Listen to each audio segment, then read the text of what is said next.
দলের ভারপ্রাপ্ত চেয়ারম্যান তারেক রহমানের সঙ্গে দেখা করতে লন্ডন গেছেন বিএনপি মহাসচিব মির্জা ফখরুল ইসলাম আলমগীর। শনিবার সকাল ৮টা ২৫ বিমান বাংলাদেশের একটি ফ্লাইটে রাজধানীর হজরত শাহজালাল আন্তর্জাতিক বিমানবন্দর ছাড়েন তিনি। বিএনপির মিডিয়া সেলের সদস্য সাইরুল কবির খান জানান, বিএনপি মহাসচিবের সঙ্গে তার স্ত্রী রাহাতারা বেগমও রয়েছে। শুক্রবার সন্ধ্যায় মির্জা ফখরুল ইসলাম আলমগীর বলেন, আমাদের নেতা বিএনপির ভারপ্রাপ্ত চেয়ারম্যান তারেক রহমানের সঙ্গে দেখা করতে আমি লন্ডন যাচ্ছি। তিনি বলেন, আপনারা জানেন আমার স্ত্রী অসুস্থ, চিকিৎসকদের পরামর্শে তাকে লন্ডনে ডাক্তার দেখাবো। সেভাবে অ্যাপয়েন্টমেন্টও করা হয়েছে। 2 সপ্তাহ পর বিএনপি মহাসচিবের দেশে ফেরার কথা রয়েছে বলে জানা গেছে। বিএনপি চেয়ারপারসন খালেদা জিয়াকে উন্নত চিকিৎসার জন্য বিদেশে নেওয়ার প্রস্তুতির মধ্যেই লন্ডনে এই সফরে গেলেন মির্জা ফখরুল।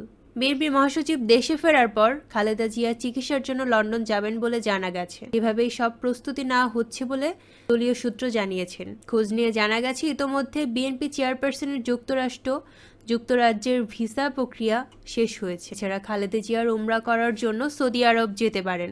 ধারণা করা হচ্ছে ত্রয়োদশ নির্বাচন প্রার্থী সিলেকশন সহ গুরুত্বপূর্ণ নির্দেশনা থাকবে দুই নেতার সাক্ষাতে।